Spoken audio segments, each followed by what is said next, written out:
নমস্কার, Deepa's thought spicy হটে সবাইকে স্বাগত জানিয়ে আজকে আবার একটা নতুন রেসিপি নিয়ে উপস্থিত হয়েছি। দারুণ লোভনীয় রেসিপি বন্ধুগণ, তো সম্পূর্ণটা দেখার অনুরোধ রইল। এই যে দেখুন, একটি পাত্রের মধ্যে আমি কিছু সবজি আর মশলা নিয়েছি। ধনেপাতা কুচি করেছি, টমেটো কুচি করেছি, কাঁচা লঙ্কাও কুচি করে রেখেছি, আর লবণ আর প্রয়োজন মতো একটু হলুদ নিয়েছি। আর এখানে দেখুন 4টে ডিম নিয়েছি। এই ডিমগুলো এখানে এই পাত্রের মধ্যে ফাটিয়ে নিয়েছি। সমস্তগুলো কুসুম সহ এই ডিমটা এই বাটির মধ্যে বের করে নিয়েছি। এখন এই উপকরণগুলোর সাথে সম্পূর্ণ ডিম মানে 4টি ফাটানো ডিম আমি মিশিয়ে নেব। খুব ভালোভাবে মিশিয়ে নেব। ধীরে ধীরে সমস্ত ডিমগুলো আমি এর মধ্যে দিয়ে দিলাম। সম্পূর্ণ রেসিপিটি দেখে ভালো লাগলে অবশ্যই লাইক দেবেন বন্ধুগণ, আর নতুন যারা আসবেন সাবস্ক্রাইব করে আমার পাশে থাকার চেষ্টা করবেন। তো এখন আমি এই কাঁটা চামচটি দিয়ে এই সমস্ত ডিমটা আমি ফেটিয়ে নিলাম এই যে সব মশলাগুলো নিয়েছি সেইগুলোর সাথে। এখানে সামান্য একটু সর্ষের তেলও যোগ করে নিতে হবে। তো আমি অফ ক্যামেরা সেটা করে নিয়েছি। আর এই দেখুন, খুব ভালোভাবে ফেটানো হয়ে গিয়েছে, ওপরে বেশ ভালো ফেনা হয়েছে। এরকম অবস্থা অবধি ভালোভাবে একটু ফাটিয়ে নেব। এই দেখুন, এখন আমি এই কড়াইয়ের মধ্যে কিছুটা জল গরম করতে দিয়েছিলাম, আর বেশ একটু ফুটফুট ভাব ধরেছে। আমি ওই ডিমের বাটিটা বসিয়ে দিলাম। এখন কিছু কাঁচা পেঁয়াজ এইভাবে কুচিয়েছিলাম, সেটা ওপর থেকে ছড়িয়ে ছড়িয়ে এইভাবে দিয়ে দিলাম ওই ডিমের ওপরটাতে। গোলা ডিমটা ধীরে ধীরে এই তাপ জলের সংস্পর্শে এসে বসতে থাকবে আর খুব সুন্দরভাবে এঁটে যাবে। তো বন্ধুগণ, এবার একটা ঢাকা চাপা দিয়ে দেব। 10 মিনিট বাদে খুললাম। এই কাঁটা চামচটা দেখুন, এইভাবে আমি একটু সেদ্ধ ডিমের মধ্যে প্রবেশ করালাম। কাঁটা চামচটি একদম পরিষ্কারভাবে বেরিয়েছে। যদি এখানে একটু আধটু লেগে থাকতো তখন বোঝা যেত যে ডিমটা সম্পূর্ণ হয়নি। তো এবার আমি ওই ধারগুলো কিনারাগুলো চামচ দিয়ে একটু খুঁচিয়ে দেখিয়ে নিলাম যে কিভাবে তুলতে হবে। ওটা ঠান্ডা হতে থাক ওপাশে। আর এই কড়াইয়ের মধ্যে আমি সর্ষের তেল বেশ খানিকটা দিয়েছি, আর এই সুন্দরভাবে কেটে ধুয়ে পরিষ্কার করে রাখা আলুর টুকরোগুলো দিয়ে এখন ভাজা ভাজা করছি। খুব ভালোভাবে একটু নাড়িয়ে চাড়িয়ে নিয়েছি। কিছুটা লালচে ভাব ধরে নিলেই লবণ আর হলুদ যোগ করে নেব। খুব বেশি দেব না, প্রথমে এই আলুর মাপ করেই দিয়ে দিলাম সামান্য একটু লবণ আর হলুদ। সম্পূর্ণটা এবার আমি ভালোভাবে নাড়িয়ে চাড়িয়ে আরও ভালোভাবে কিছু সময় ভাজা করে নেব। আর দেখুন ডিমটার অবস্থা কি হয়েছে, ঠান্ডা হয়ে গিয়েছে।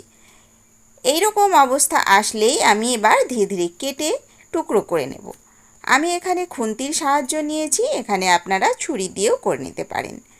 তো আমি এই প্লেটটার মধ্যেই করে নিচ্ছি, আর আলাদাভাবে বের করছি না। খুব ভালোভাবে এইভাবে চৌকো চৌকো আকারে অথবা এই ত্রিকোণ আকারে কিংবা ডায়মন্ড শেপ দিয়ে কেটে নিতে পারেন। তো আমি এইভাবে ছোট্ট ছোট্ট চৌকো চৌকো করেই কেটে নিচ্ছি। আর আলুটা ইতিমধ্যে ভাজা হয়েছে, এই পাত্রটার মধ্যে তুলে রেখেছি। কড়াইয়ের মধ্যে এখন আরও একটু তেল যোগ করে নিলাম, অতীব সামান্যই দিয়েছি। নাড়িয়ে চাড়িয়ে তেলটা কড়ার গায়ে বুলিয়ে নিলাম। এবার ধীরে ধীরে মূল রেসিপিটি কিভাবে হবে সেটা দেখাতে থাকব। এই যে সেদ্ধ করে রাখা চৌকো আকারে কেটে নেওয়া ডিমটা ছিল, সেগুলো ধীরে ধীরে এই তেলের মধ্যে ছেড়ে দিচ্ছি। দেখতে খুবই সুন্দর লাগে আর খেতেও অপূর্ব লাগে। একবার বন্ধুগণ, আজকে আমি যেভাবে এই ডিমের রেসিপিটি বানাচ্ছি আপনারা বাড়িতে বানিয়ে খাবেন, আপনাদের অবশ্যই খুবই ভালো লাগবে। ধীরে ধীরে সমস্ত চৌকো আকারে কেটে রাখা ভাপা ডিমটা আমি দিয়ে দিলাম, আর খুব সাবধানে এপাশ ওপাশ করে একটু সামান্য লালচে আভা করে ভেজে নেব। এই যে দেখুন হয়ে গিয়েছে।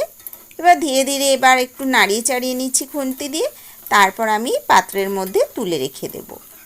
কিছু সময় বাদে খুন্তি দিয়ে আমি সমস্ত ডিমটা একটা বাটির মধ্যে তুলে নিচ্ছি।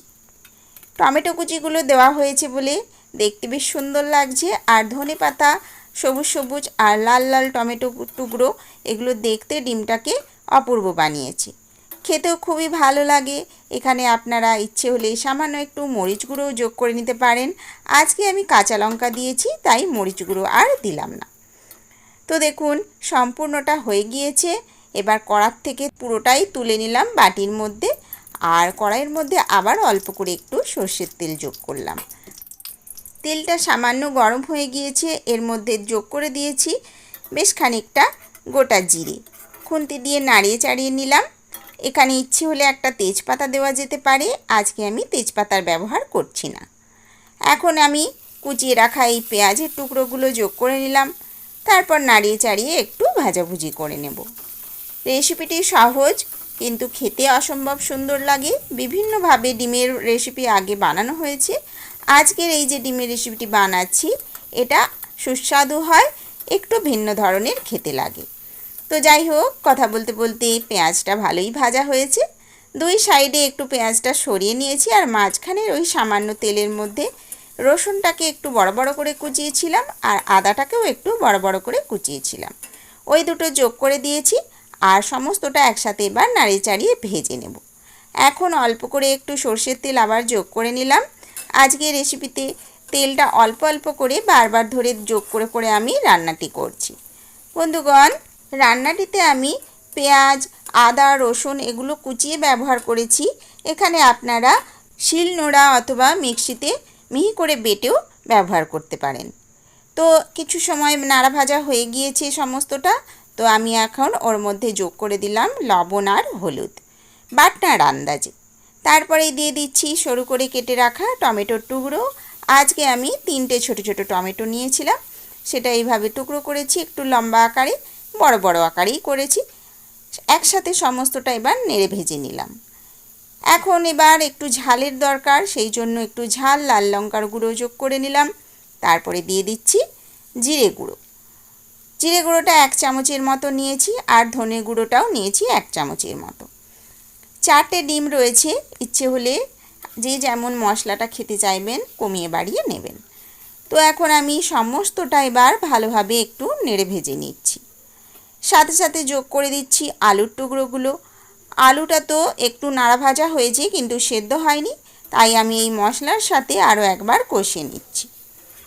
বন্ধুগণ, আঁচটা এখানে আমি মাঝারি করেছি। মশলা কষতে গিয়ে যাতে পুড়ে না যায় সেদিকে খেয়াল রাখতে হবে, তাই সামান্য একটু জল যোগ করে নিতে হবে, যাতে কষাটা খুব সুন্দর হয় অথচ ভাজা ভাজাও হয় আর পুড়ে না যায়। তো তার আগে আমি আঁচটা সামান্য কমিয়ে দিয়ে নাড়াচাড়া করছি, আর ইতিমধ্যে প্রয়োজন মতো অল্প একটু চিনিও যোগ করে নিয়েছি। চিনি দিয়ে কিছু সময় নাড়লে রেসিপির রঙটা খুবই অপূর্ব সুন্দর হয়, সেই কারণেই একটু নাড়া ভাজা করছি জল যোগ করার আগে। চিনি দিয়ে যখন গলে যাবে, লালচে একটু আভা ভালোভাবে ধরে নেবে, তারপরে আমাকে রেসিপির মধ্যে প্রয়োজন মতো জল যোগ করতে হবে। তার আগে আমি এখন করছি কি, খুন্তি দিয়ে একটু টমেটোটাকে গলিয়ে দেওয়ার চেষ্টা করছি। এত বড় বড় টুকরো না থাকলেও চলবে, তো পেস্ট করে দিলে তো ভালোই হয়। আমি যেহেতু গোটা গোটা দিয়েছি তাই নাড়া ভাজা করতে করতে অল্প খুন্তি দিয়ে একটু ঘেঁটে দেওয়ার চেষ্টা করছি। কিছু সময় বাদে ভালোভাবে যখন কষা হয়ে গিয়েছে, খুব সুন্দর গন্ধও উঠে পড়েছে, তখন এবার আমি যোগ করে দিলাম অল্প একটু জল। এই জলটা দিয়ে কিছু সময় একটু ফুটিয়ে নেব, প্রয়োজন হলে আরও জল পরে যোগ করে নেব, কেননা কতটা গ্রেভি থাকবে সেটা সেই বুঝেই আমাকে জলের ব্যবহার করতে হবে। প্রথমে একটু ভাপিয়ে নিলাম, একটু টকবগিয়ে ফুটে গিয়েছে, কিছু সময় ঢাকা চাপা দিয়েও রেখে দিলাম। আঁচটা একটু কমিয়ে দিলাম যাতে আলুটা সেদ্ধ হয়ে যায়, আর তা না হলে ঝট করে জলটা উড়ে যাবে। তো সেই উদ্দেশ্যে আমি এখন অল্প একটু ঢিমে আঁচ করে দিয়েছি। দেখুন জলের পরিস্থিতিটা এইরকম এসেছে, মানে ঝোলঝোলটা। এখন গা মাখা যোগ করে যদি রাখতে ইচ্ছে হয় তো তাহলে এরকম থাকলেই হবে, আর আমি সামান্য একটু গ্রেভি রাখবো, সেই জন্য আরও একটু জল পরে যোগ করে নেব। তার আগে এখন আমি দিয়ে দিচ্ছি এই যে ভেজে রাখা সেই ভাপানো ডিমটা, যেটা আমি টুকরো করে কেটেছিলাম সুন্দর করে বড় বড় টুকরো আকারে। তো সেটা ভালোভাবে দিয়ে সামান্য একটু নাড়িয়ে চাড়িয়ে নিলাম যাতে গ্রেভির মধ্যে ডুবে যেতে পারে। আর ওপর থেকে ছড়িয়ে দিচ্ছি গরম মশলার গুঁড়ো। এই গরম মশলাটি দিলেই সুস্বাদু আর অতীব সুন্দর একটা গন্ধ হবে।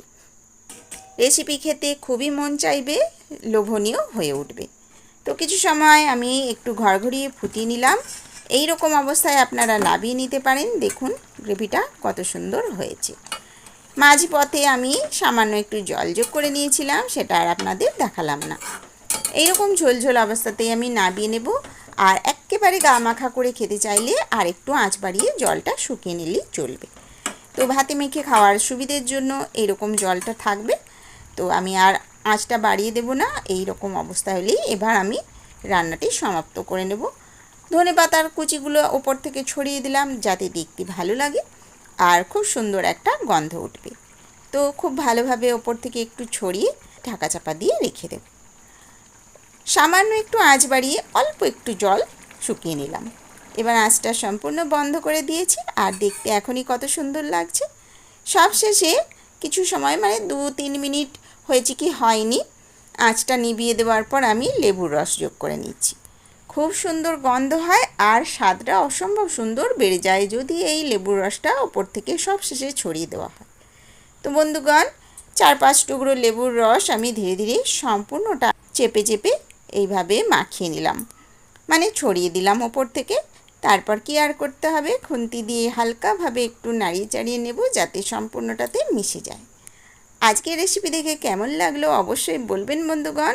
আপাতত এতদূর পর্যন্ত রেসিপিটি সম্পূর্ণ হয়ে গেল। আমি ঢাকা চাপা দিয়ে আরও কিছু সময় রেখে দেব, তারপর এবার পরিবেশন করে নেব গরম গরম ভাতের সাথে। এখন কিছু ফটো তুলেছিলাম, সুন্দরভাবে আপনাদের কাছে দেখিয়ে নিচ্ছি। তো আশা করি রেসিপি দেখে আপনাদের ভালো লেগেছে, কমেন্টসের মাধ্যমে অবশ্যই জানাবেন আর বাড়িতে বানিয়ে একবার খেয়ে দেখবেন কেমন লাগলো। তো আজকের মতো আমি এবার বিদায় নেব আর সবশেষে আমি ভাতের সাথে পরিবেশন করেছি সেটাও দেখিয়েছি, আর আপনারা পুরোটা দেখে নিন। আগামী পর্বে নতুন কোনো রেসিপি নিয়ে আবার চলে আসবো বন্ধুগণ।